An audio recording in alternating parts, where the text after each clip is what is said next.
Pemerintah Korea Selatan menetapkan panduan agar masyarakat bisa kembali beraktivitas di tengah pandemi COVID-19. Salah satu isi panduan tersebut adalah penyesuaian dalam metode pelayanan publik di berbagai tempat yang secara khusus mengatur jarak antar individu.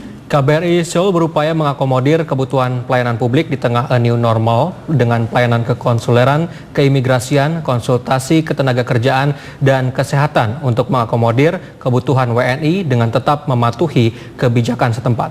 Pelayanan dilaksanakan di tempat yang lebih luas dan menaati protokol kesehatan yang berlaku tentu saja. Untuk mengetahui informasi selengkapnya, kita telah terhubung dengan Duta Besar Republik Indonesia untuk Korea Selatan, Bapak Umar Hadi melalui sambungan Skype. Selamat sore waktu Indonesia, Pak Dubes. Selamat sore. Sebelumnya minal aidin wal faizin, Pak Dubes, mohon maaf lahir dan batin. Sama-sama, mohon maaf lahir batin. Ya, Pak Dubes, bisa diceritakan seperti apa kondisi saat ini di Korea Selatan saat ini? Apakah memang masih menerapkan pembatasan sosial dalam menghadapi new normal atau bagaimana, Pak Dubes? Jadi sebetulnya pada tanggal 6 Mei yang lalu pembatasan sosialnya sudah direlaksasi. Jadi sudah mau masuk new normal ya di Korea Selatan. Namun demikian ternyata khususnya di kota Seoul terjadi atau muncul klaster-klaster baru. Ya, misalnya di tempat hiburan malam di kawasan Itaewon, ya itu ada satu klub malam, ternyata terjadi penularan yang cukup banyak. Sudah 80.000 orang dites dari situ, yang positif ada 250-an. Kemudian belum lama beberapa hari yang lalu ada satu gudang atau tempat processing dari perusahaan retail online yang namanya Coupang. Itu katanya di situ 1.000 orang lebih bekerja, sehingga sekarang sedang dites banyak orang dari yang terkait dengan tempat itu. Sudah ada 70-an kasus yang kemudian positif. Lalu di dekat KBRI ini ada satu gedung di mana di dalamnya ada tempat kursus anak-anak.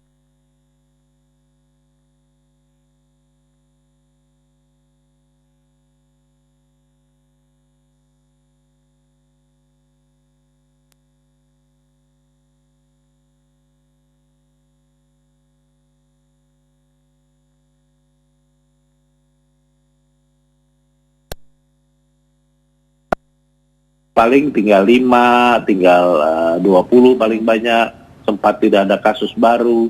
Tapi beberapa hari belakangan ini melonjak lagi 70, 90. Jadi karena itu pada hari ini, tadi pagi, Otoritas Kesehatan Korea Selatan mengumumkan bahwa mulai hari ini, sekarang ini jam 6 sore, sampai dengan 14 Juni, diberlakukan kembali pembatasan sosial yang lebih ketat. Jadi karena itu kami KBRI sudah mengumumkan kepada warga Indonesia yang ada di sini untuk kembali mentaati himbauan yang diberikan oleh pemerintah setempat. Ya baik Pak Dubes, selalu ini berarti ada kembali penerapan pembatasan sosial. Bahkan tadi Anda menyebutkan lebih ketat begitu dibanding dengan sebelumnya. Lalu ini dampaknya bagi WNI sendiri bagaimana, dan untuk beberapa hari ke depan akan seperti apa kira-kira Pak dari penerapan pembatasan sosial yang kembali diperketat di sana? Sebetulnya tidak berubah banyak dibandingkan sebelum tanggal 6 Mei. Ya. Sebelum tanggal 6 Mei juga kita ada pembatasan sosial yang cukup ketat. Misalnya fasilitas-fasilitas umum ya, itu ditutup. Jadi kantor-kantor pemerintah yang dikuasai pemerintah tutup. Lalu yang fasilitas publik seperti tempat hiburan malam ya juga ditutup. Kemudian rencana-rencana pertemuan yang mengumpulkan banyak orang itu dibatalkan. Juga termasuk tempat-tempat ibadah disarankan untuk tidak dulu melakukan kegiatan yang berkumpul banyak orang. Jadi ini seperti keadaan sebelum tanggal 6 Mei kembali kita. Kemudian kantor-kantor diminta untuk bekerja lebih fleksibel, jadi work from home diberlakukan lagi, juga jam-jam kerja yang lebih fleksibel gitu. Kalau kerja di KBRI sendiri seperti apa Pak Dubes? Apakah ada penyesuaian dilakukan setelah pembatasan?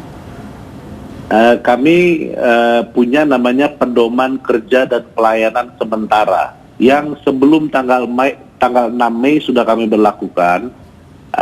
Kemudian tanggal 6 Mei karena sudah dilonggarkan, kita kembali ke pedoman kerja yang biasa, yang normal. Tetapi yang penting sebetulnya banyak hal ya sudah kita adaptasi. Seperti contoh yang sederhana ya. Absensi, kan orang kalau masuk kantor pagi-pagi harus absen karena itu nanti absennya diperiksa kan sama BPK sama apa.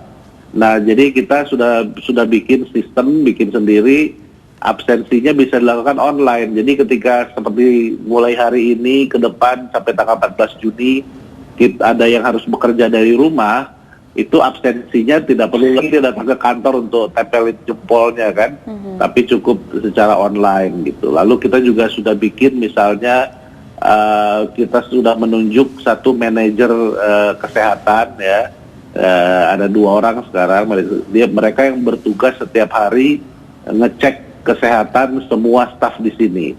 Jadi setiap hari ditanya kamu gimana atau kemana. Jadi ketika terjadi suatu, kalau di Korea kan kita diumumkan seperti tadi saya cerita di dekat KBRI ada satu gedung di mana di dalam gedung itu ada seperti tempat kursus anak-anak ya. Tapi di bawah dari tempat kursus itu banyak restoran, tempat makan yang orang KBRI suka tuh makan di sana kalau makan siang. Jadi baru tadi pagi kita terima pengumuman lewat SMS dari pemerintah setempat bahwa tanggal 25 sampai 27 Mei orang-orang yang berada di gedung ini kita minta untuk lapor dan melakukan tes COVID di klinik terdekat. Jadi manajer kesehatan di KBRI sudah ngecek ke semua staf, kamu tanggal sekian makan di situ enggak, di gedung itu? Kalau iya kita minta untuk lakukan tes, dan juga lalu dia otomatis harus selama 14 hari bekerja dari rumah, tidak usah datang ke kantor. Jadi soal-soal itu kita sudah terbiasa, karena sebelum tanggal 6 Mei kan kita juga melakukan seperti itu. Jadi sekarang kita harus melakukan hal-hal itu lagi sampai tanggal 14 Juni. Oke, berarti memang karena sudah sempat ataupun sudah mengetahui bagaimana untuk beraktivitas begitu ya Pak setelah di kondisi pembatasan sosial.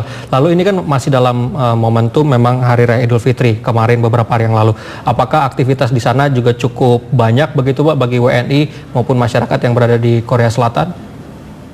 Kalau pada waktu perayaan Idul Fitri kemarin, terutama untuk ibadah salat Id ya, itu kan waktu itu masih dalam keadaan yang longgar, belum diperketat lagi. Jadi di Korea Selatan ini ada 59 masjid dan musola Indonesia. Jadi masjid dan musola yang didirikan oleh anak-anak Indonesia, khususnya para pekerja migran Indonesia, tersebar di berbagai kota, ada 59. Nah, masing-masing masjid musola itu selalu punya hubungan baik dengan kepolisian setempat. Dan kami dari KBRI juga terus membimbing. Jadi seperti apa pelaksanaan sholat Idul Fitri di masing-masing tempat itu ada pedomannya yang dikeluarkan oleh pemerintah Korea Selatan dan diawasi langsung oleh polisi setempat. Jadi misalnya masuk ke masjidnya harus pakai masker, lalu staffnya itu tidak rapat, jadi dijarangkan dan dibatasi jumlah jemaahnya sesuai dengan luas dari masjid atau musola itu. Ada yang biasanya kalau hari biasa bisa 30 orang, tapi karena dalam pedoman karantina ini kemarin diisi 10 orang atau 15 orang gitu. Karena itu ada misalnya masjid di kota Ansan, salah satu masjid Indonesia, itu karena saking banyaknya orang Indonesia yang mau sholat Id di situ, sampai jadi 8 kali itu satu hari sholatnya gantian. Jadi karena saking banyaknya. Lalu yang paling penting sekarang di masjid, musola, juga gereja-gereja Indonesia, setiap ada acara kegiatan di situ harus ada daftar absen. Jadi harus nulisin nama, nomor handphone dan alamat, sehingga kalau kemudian ada apa-apa gampang dihubungi. Nah sekarang dengan mulai hari ini diberlakukan lagi pembatasan sosial yang lebih ketat, saya tadi sudah menghimbau kepada khususnya besok hari Minggu kan kebaktian di gereja-gereja, saya minta untuk kembali online misalnya, jadi nggak perlu berkumpul lagi di gereja, itu lebih aman gitu. Yang penting gimana caranya kita mengatur supaya semuanya bisa aman dan selamat begitu.